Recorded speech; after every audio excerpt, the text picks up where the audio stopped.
Hello everyone and welcome back to these sessions on quantitative methods for CFA Level 1. As you can see, the topic that I have highlighted and picked for today, that is basically sampling theory. So what exactly is meant by sampling? Let us understand that. See, sometimes you have an objective of observing the entire population, but you cannot actually observe the entire population, maybe because the population is too large, and therefore you would want to draw a sample from that population, carry out some test and analysis on that sample, and then draw inference about the population. For example, a manufacturing company that manufacture electric bulbs, say the quantity produced is 4 million electric bulbs. You cannot inspect all of them. In that case, if you want to inspect a sample or a few samples to see how many pieces turn to be defective, then you draw a sample, inspect the sample, and you find that 0.1% defectives are identified. Then you draw another random sample and you find again that yes, again 0.1% is the defect that you are observing. Then you yet draw another sample and you again find that 0.1% is turning to be defective. Multiple samples that you have drawn, each giving you similar kind of analysis, then automatically what you will tend to do, you will tend to identify that yes, the entire quantity of bulbs produced, that is 4 million bulbs, will have 0.1% chance of defective. So overall, approximately how many units will be defective in that entire production, you can make an approximation. So you know what you are doing, you never studied the whole production quantity, you have studied a few samples, and based on your analysis from the samples, you are drawing inferences about the entire population. So in this case, what is the population? It is basically the 4 million bulbs produced, that is the population. And suppose you have analyzed say 6 different samples of say 1000 bulbs each. So you have taken 6 different samples and observed the entire defect percentage on each of the samples, and based on your observation and analysis, you have drawn the conclusion about the whole population. So what you have drawn as a sample of 1000 bulbs at a time, you have analyzed that sample and then drawn the inference about the entire production quantity, and that entire production quantity we are referring to as population. So we have a sample drawn which was analyzed and tested, and then conclusion drawn from that sample was linked to the whole population. This whole process is called sampling. It's a beautiful concept in statistics, and what is to be observed, that the nature of items in the population can be either homogeneous or heterogeneous. For example, if I just want to have a blood test, so from a human body, I would draw a small sample of blood. I will make the analysis of that sample, that is the blood sample, and whatever be the findings in that sample has to be the finding in the entire body, because whether the blood is drawn from left hand or right hand, it will not make a difference, because blood in a human body is a sign of homogeneous population. On the other side, when I gave you example of bulbs produced in a factory, If I have drawn a sample which is giving me 0.1% defective, another sample can give me 0.12% defective, yet another sample can give me 0.14% defective, yet another sample can give me 0.08% defective. Possible, right? Because it is heterogeneous population. Now what happens? When you draw a sample, there is a possibility that the conclusion that you are drawing from that sample, which you are linking with the entire population, may not be giving you the true characteristic of the population. And that is where your assumption that the sample attributes are matching with the population attributes, your conclusion may go wrong. And this is what we call as a sampling error. So we have lot of matter connected with this sampling theory, and that is why we would want to take this whole topic discussed step by step in a systematic manner and in a lucid style. So let us begin with understanding what exactly is sampling theory. So we begin with sampling theory. Sampling theory is the field of statistics that studies how to select a subset, that is a sample, from a larger set, that is population, to make inferences about the population. The goal is to draw conclusions about the entire population without having to study every member. So basically, if you are observing one thing, our focus point goes this way, that you have to make inferences about the population. That is your objective, and the goal is to draw conclusions about the entire population without having to study every member, means without studying the entire population as such. Now, what are the key concepts in sampling theory? First of all, you need to understand what is population and what is sample. So let us understand the meaning of population and sample. Population is defined as the entire set of items or individuals of interest. That means, why we are saying items of interest or individuals of interest? Because that is what you want to study, that is what you are supposed to draw the conclusion for. Sample, it is a subset of the population selected for the study. Now let us take examples of both of these to understand. What is the example of a population? All the students in a school can be considered as a population. And what is a sample? 50 students randomly selected from the school could be considered as a sample. Now, once you are clear with what is population and what is a sample, let us talk about sampling frame. It says a list or database from which a sample is drawn. For example, a list of all students enrolled in the school. Now, the moment I read this line, it gives a point of confusion for students, and they have a problem with what is the difference between population and sampling frame. So let me throw light on this particular matter, because this could be a point of confusion as in what is population and what is a sampling frame. Nobody has a problem with understanding what is a population and what is a sample. Now see, let us take example of, say, my YouTube channel. I want to analyze the kind of traffic inflow within my channel, who are basically the viewers of videos in my channel. My channel is all about financial concepts. So there may be CA students, CMA students, CFA students. There may be students from within India or outside India. Then there may be different categories of age group of students.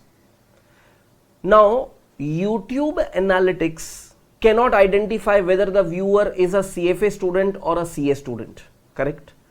But YouTube analytics can give me an idea of from where the video has been viewed. Is it from within India or outside India? If it is outside India, which country exactly the views are coming from.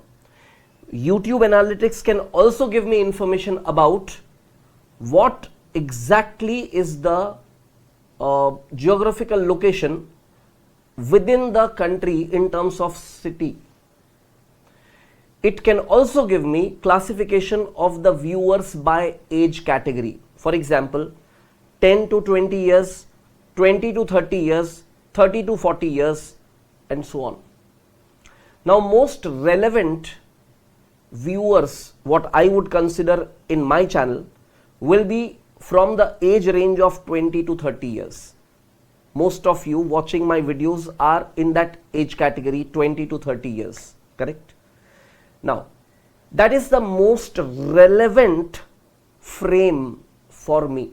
So, what is population? All the viewers in my YouTube channel constitute to population.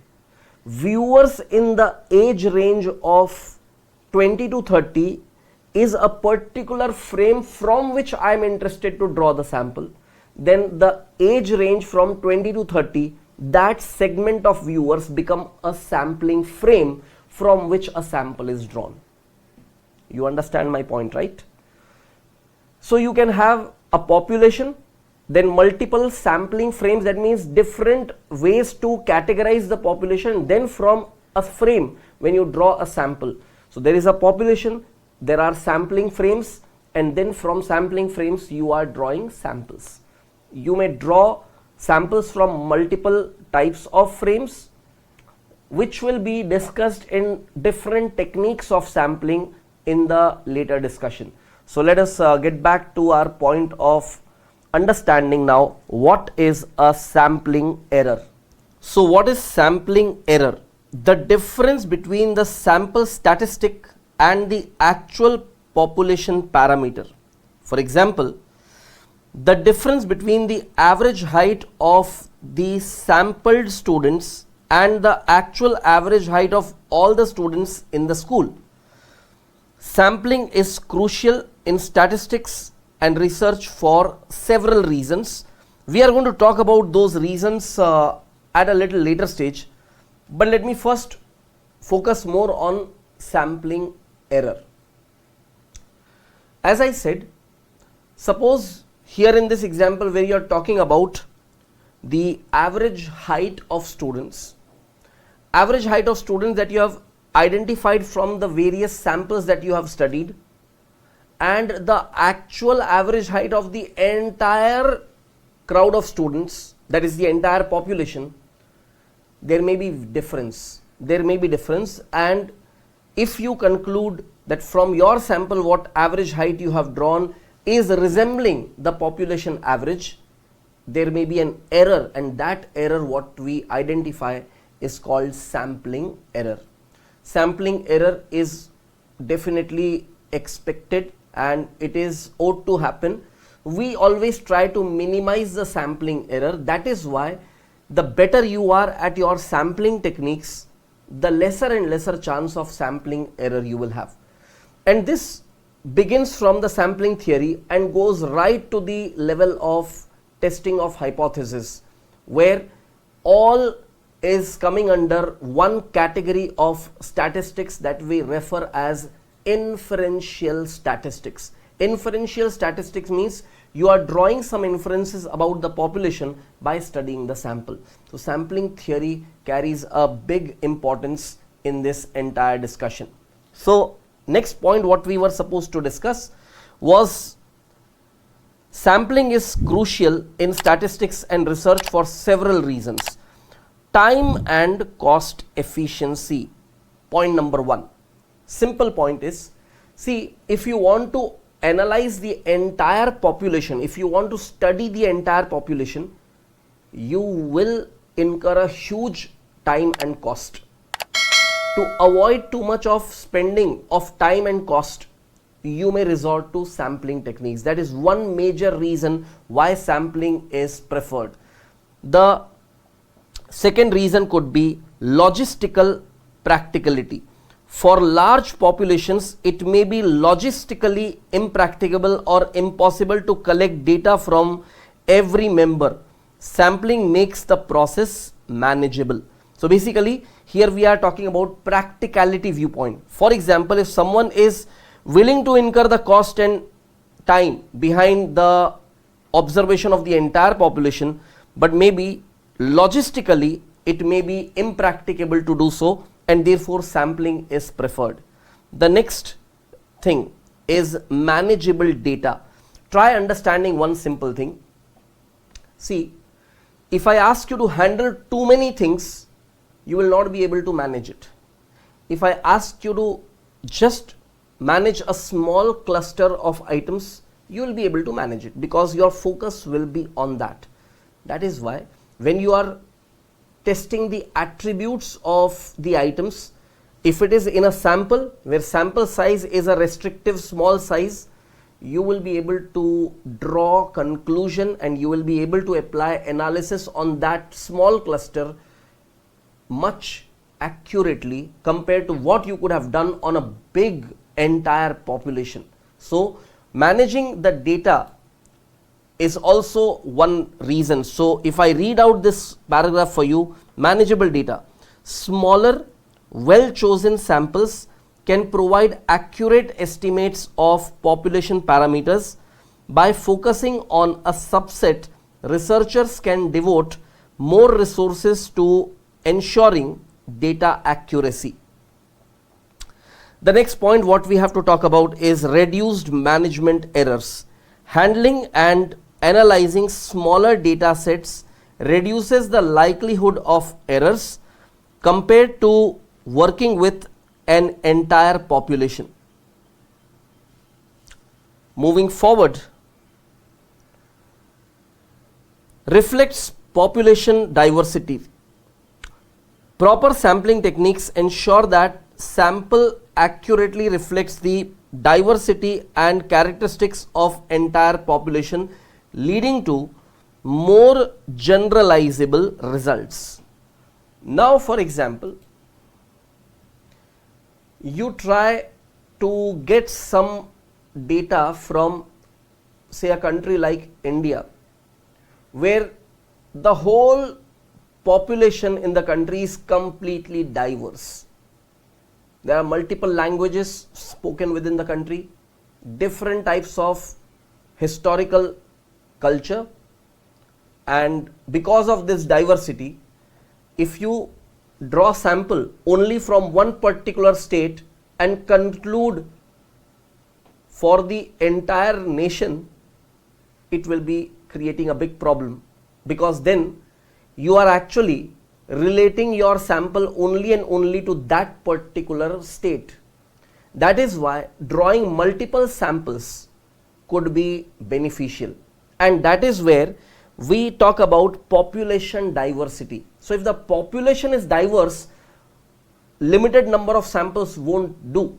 I'm not talking about the sample size. Sample size may be small or large, but the sampling frames should be multiple. That means you should draw your samples from different regions. Your sampling frames should be multiple. So if I talk about in generic sense, what will be population that I'm talking about? So entire population of India, if I'm considering as population, each state in India will become a sampling frame, and you will be, say, drawing few samples from each of these sampling frames. Then you can have a proper sampling analysis.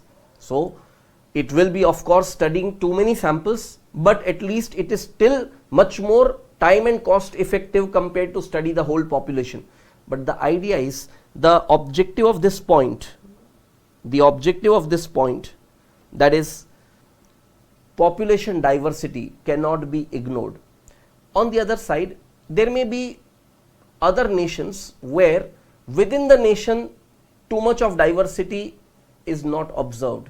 In that case, if you are not having too many sampling frames from that nation, it is all okay. It all depends upon the population diversity. In simple words, when you are drawing samples in sampling theory, you should make sure that you have accounted for the diversity in population before you start your sampling process, because your sampling process has to relate with the diversity in the population. That is the idea of that particular point.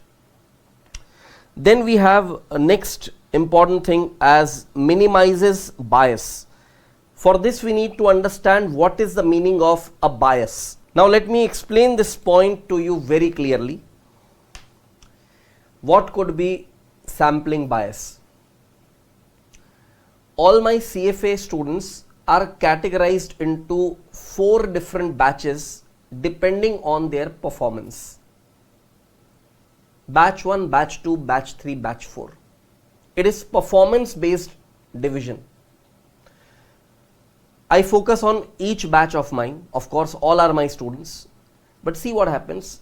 All the high performing students have been put into batch 1 and the least performing students have been put into batch 4. Why this kind of categorization?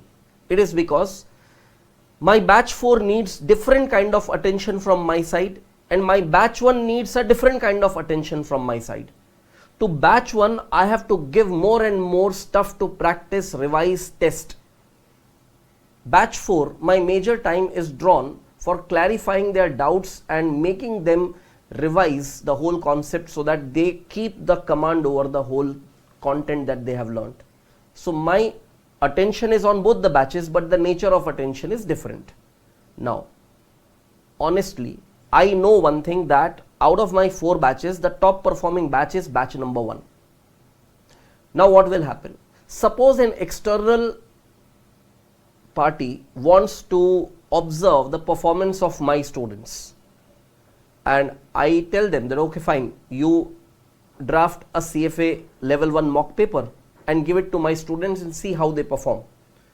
And I draw sample of students to appear for the test only from batch 1. Then performance of that test will not represent my entire cluster of students because the sample that was chosen was a biased sample. I knew that I am picking the best lot of students, correct? So there is biasness involved in sampling. Biased sample will always give you wrong interpretation. Any kind of biasness, intentional or unintentional, should not come into picture. And therefore, when you are drawing samples, sample drawing should be having randomness, and randomness is therefore important. So let us read out this line about minimizing the bias. Random and stratified sampling methods help minimize selection bias, ensuring that the sample represents the population well. Then next comes is making inferences. Sampling allows researchers to make inferences about population parameters based on sample statistics. These inferences include estimating population means, proportions and other metrics. And then last point what we have is about hypothesis testing. Sampling is the basis for hypothesis testing, enabling researchers to test assumptions and theories about the population. So right now I don't have to go into the details of what exactly is hypothesis testing, but just for your understanding, hypothesis testing is a big topic ahead in our discussion. The meaning of hypothesis is basically an assumption. So what you are doing, you are observing a sample, and from the observed attributes of the sample you are drawing conclusion, you are drawing inferences about the entire population, assuming that what you have observed in a sample holds good for the population. That assumption is an hypothesis. That assumption is a hypothesis which may or may not be correct. That is why we need to test our hypothesis. So testing of hypothesis is going to come later in detail, but sampling becomes the basis for testing of hypothesis. So with that we conclude this entire session. I'm sure you have understood what exactly is the basis of sampling theory. In the next follow-up class, we are going to learn about techniques of sampling. But for now, we put an end to this class. Thank you very much for attending the class.